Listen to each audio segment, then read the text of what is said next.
नमः।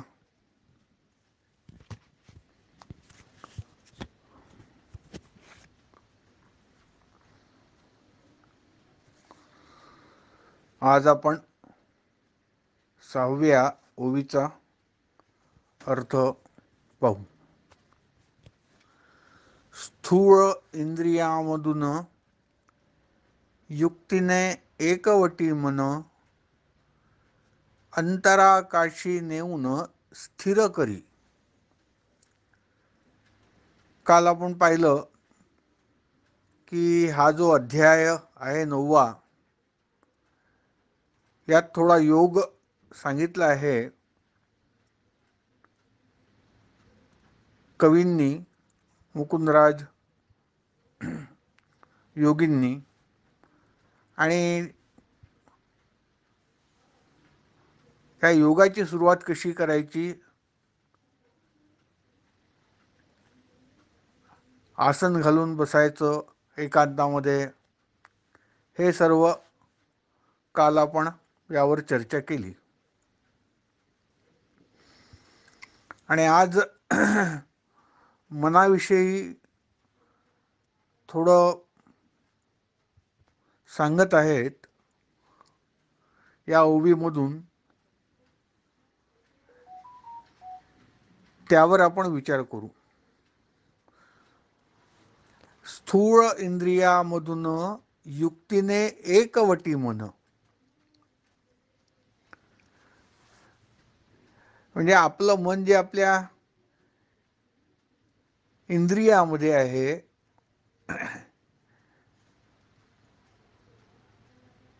ते मन काढून त्याला एकाग्र करायचं असं म्हणतायत। आणि ते कसं एकाग्र करायचं? युक्तीने एकाग्र करायचं। कोणत्या इंद्रियामध्ये मन आहे आपलं? जी जी इंद्रिय कार्य करतायत हातात, पायात, स्थूल देहामध्ये आणि अंतःकरणात अनेक असे विचार आहेत।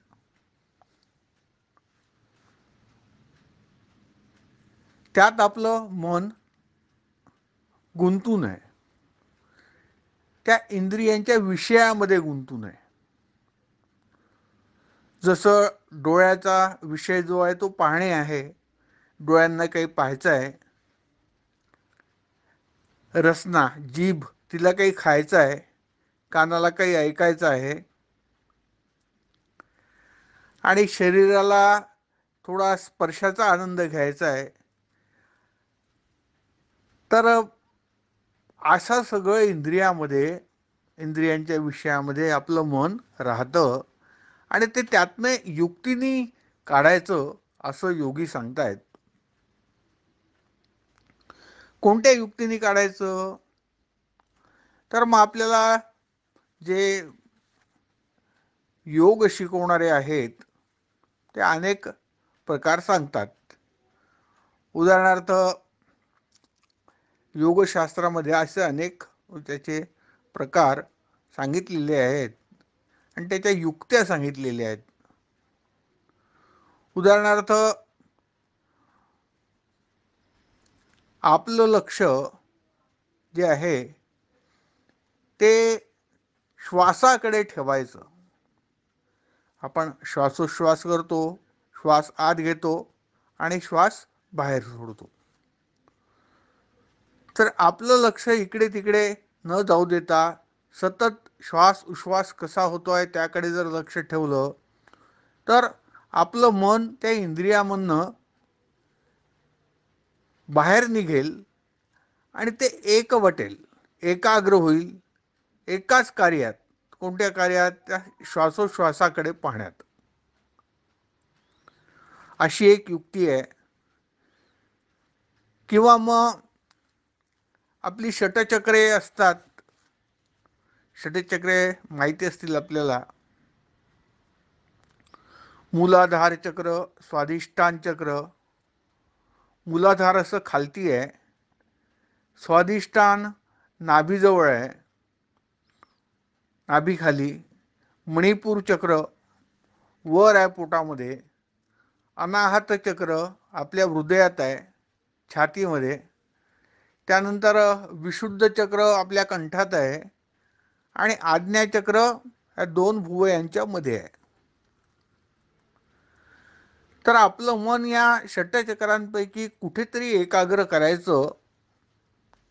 नाभीमध्ये, हृदयामध्ये, कंठामध्ये, मूलाधारामध्ये.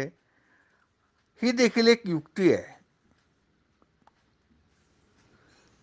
तर थोडक्यात या सर्व युक्तींनी आपलं इंद्रियामधून मन काढून एकाग्र करायचं असं इथे योगी सांगतात. अंतराकाशी नेऊन स्थिर करी. आपण अंतराकाश काल हृदयाकाश पाहिलं होतं. त्या हृदयाकाशालाच अंतराकाश म्हणतात. बाहेर जसं आकाश आहे तसं आपल्या आतमध्ये देखील आकाश आहे. ते आकाश कुठे आहे हे काल सांगितलं होतं. तिथे आपलं मन स्थिर करायचं असं या ओवीमध्ये कवीने सांगितलं आहे. स्थूळ इंद्रियामधून युक्तीने एकवटी मन अंतराकाशी नेऊन स्थिर करी. ते मन दोन भुवयांच्या मध्ये जे आकाश आहे, हृदयाकाश, तिथे स्थिर करा असा याचा अर्थ. आता 7वी ओवी आपण पाहू. जे जे वृत्ती बाहेर धावे, तिये ते परतोनी आणावे. येणे अभ्यासावे, येणे अभ्यासे मन स्थिरावे, आपे आप. आपण आपल्या मनाचे साक्षी आहोत. आपलं मन काय करतं ते आपल्याला कळतं.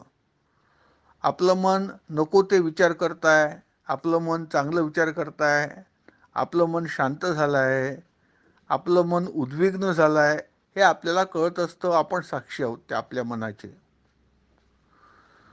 आणि परवा जे सांगितलं की आपल्या वृत्ती सतत बाहेर जात असतात ठिणग्यांसारख्या.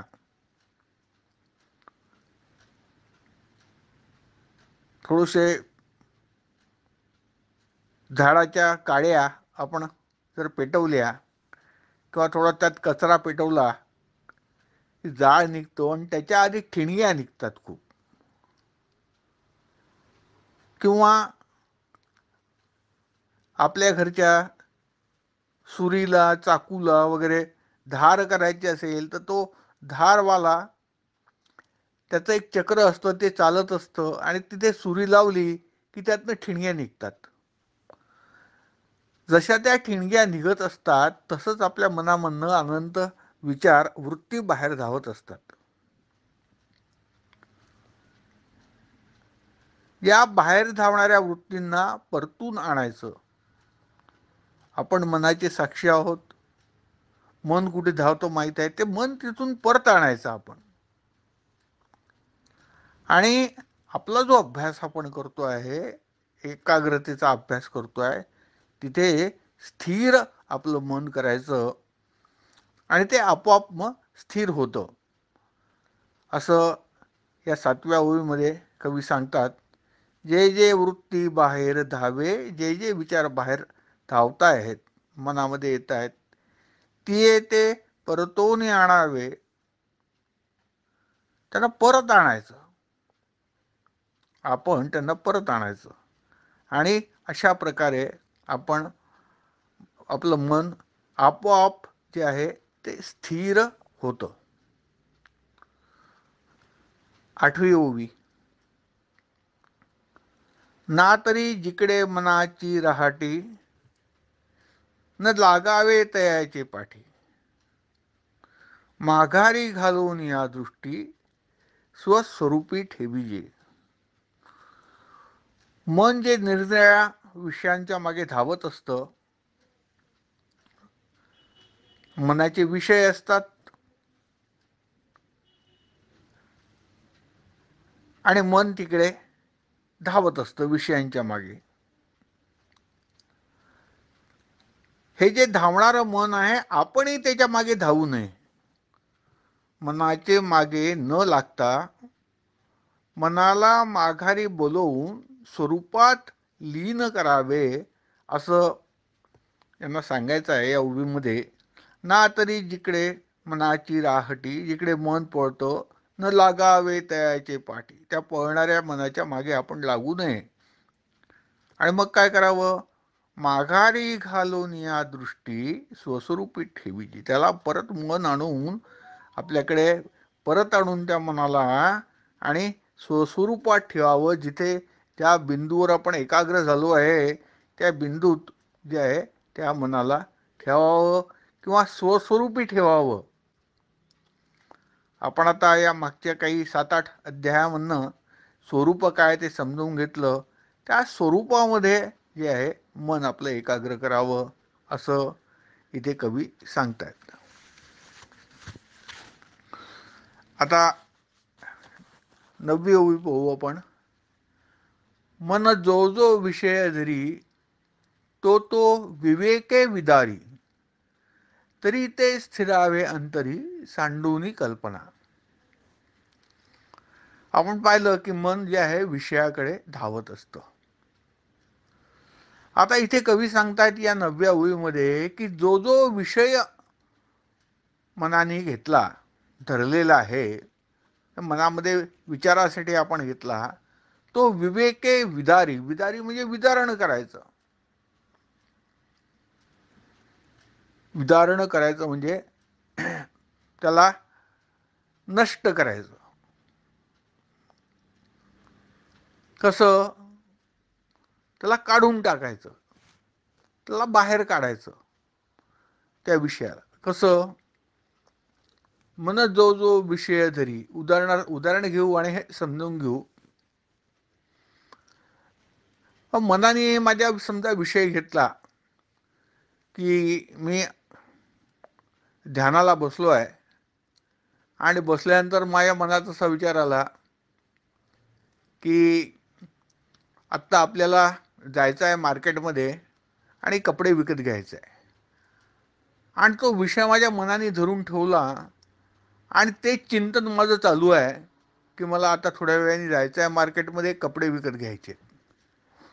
आणि तो विषय मनामध्ये मी धरून बसल्यामुळे माझं चित्त एकाग्र होत नाही आहे. मग इथे अशा स्थितीमध्ये कोणताही विषय असो आणि कोणतेही विचार असो, अशा स्थितीमध्ये इथे कवी सांगतात की विवेकाने त्याला विदारण करा. तो जो विचार आहे तुमच्या डोक्यामध्ये आलेला, तो विवेकाने विदारण करा, विवेकाने काढून टाका. तर मग विवेक कसा करायचा? असा विवेक केला पाहिजे जे आत्तापर्यंत आपण शिकलो की जे काही दृश्य आहे ते दृश्य सगळं आभास आहे, खोटं आहे. तर असं मनामध्ये हा विषय विवेक करायचा. म्हणजे आपण समजायचं की अरे तू दुकानदार आणि ते सगळं कपडे वगैरे आहेत, तो सगळा भास आहे, ते काही सत्य नाही आहे.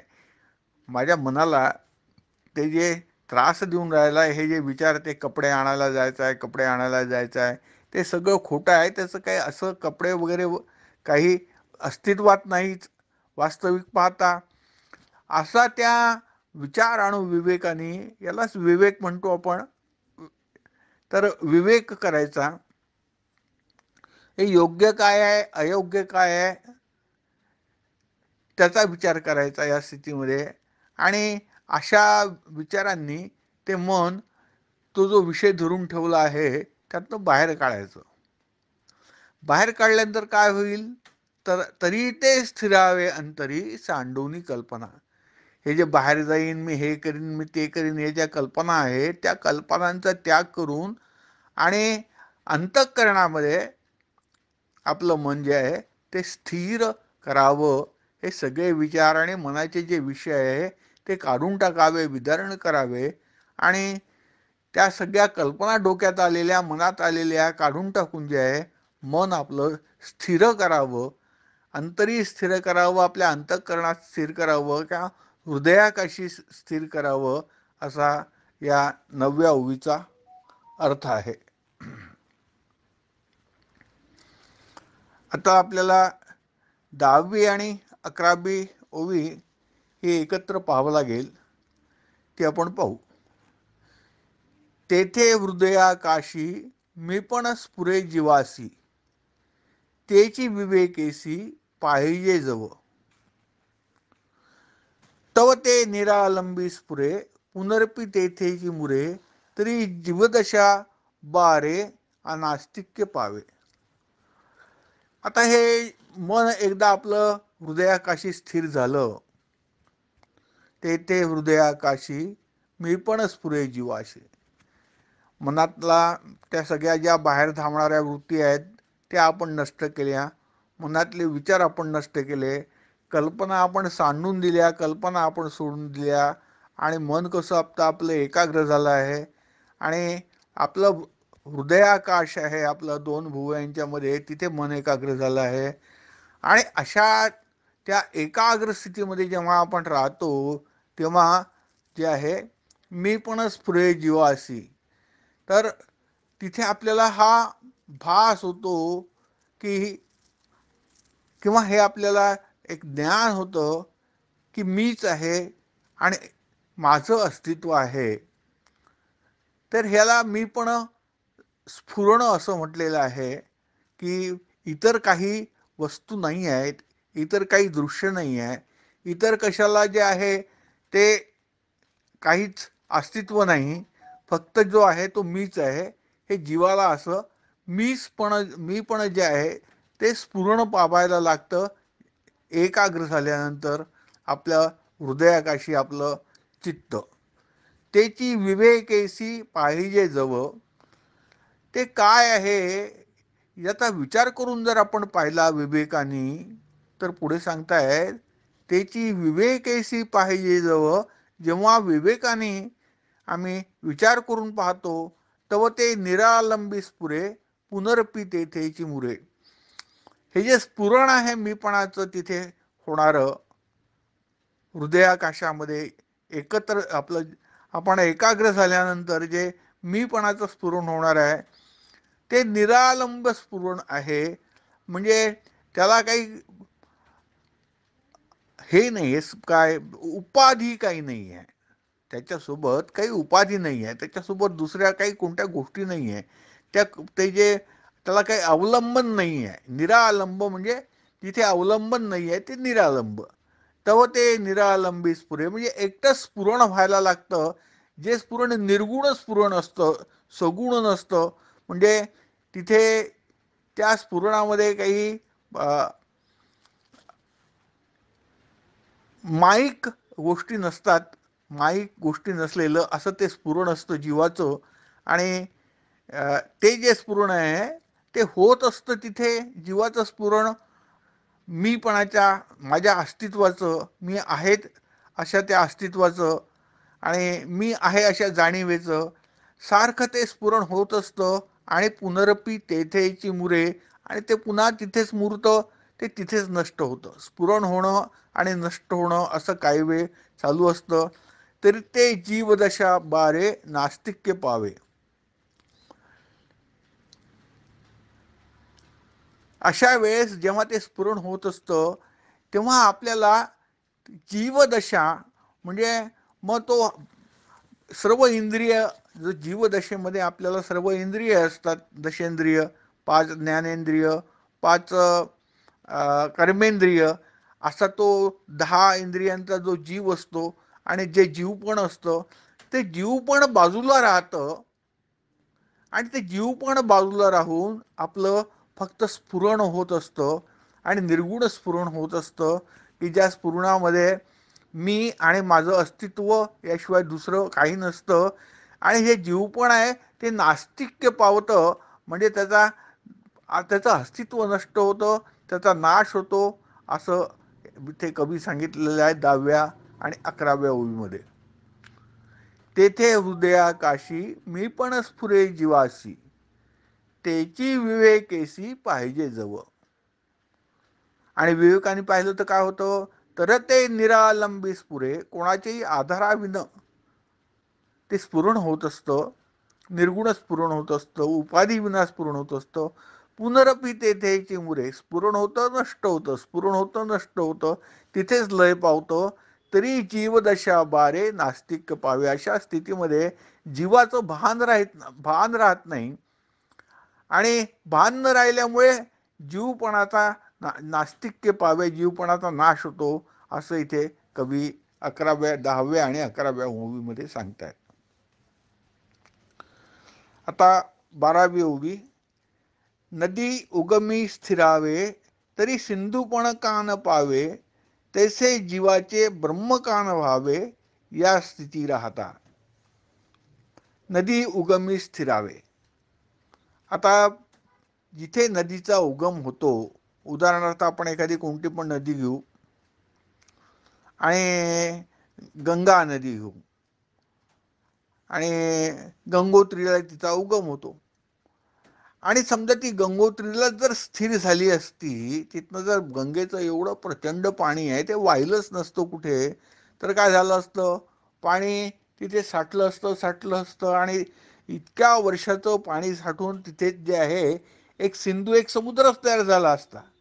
नदी उगमी स्थिरावे तरी सिंधू पण का न पावे, असं इथे म्हटलं आहे. ती वाहते म्हणून, आणि नसती वाहिली नदी तर काय झालं असतं, तिथे सिंधू पण आलं असतं, तोच एक समुद्र झाला असता. तैसे जीवाचे ब्रह्मकान व्हावे या स्थिती राहता.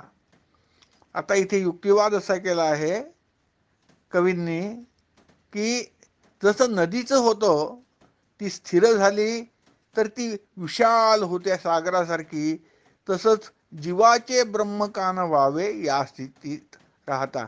तसंच हे मन इतस्ततः नाही भटकलं, एकाग्र झालं आणि एका स्थितीत जर राहिलं तर महाजीव ब्रह्म का नाही होणार, असं या ओवीत विचारलं. ब्रह्म म्हणजे बृहत, हे जे सगळं दिसतं आहे आपल्याला ते बृहत आणि ब्रह्म आहे. मग या जीवाचं देखील ब्रह्म होऊ शकतं जर एका स्थितीमध्ये, जर एका स्थितीमध्ये मन राहिलं, एका स्थितीमध्ये एकाग्र राहिलं तर जीवाचं देखील ब्रह्म होऊ शकतं असं म्हणतात. अशी ही 12वी ओवी आहे. नदी उगमी स्थिरावे तरी सिंधुपण का न पावे, तैसे जीवाचे ब्रह्म का न व्हावे या स्थिती राहता. अशा आपल्या 12 ओव्या आता पूर्ण झालेल्या आहेत आणि उद्या 13वी ओवी आपण पाहू. तर इथे आपण थांबू आता. सर्वांना आशीर्वाद.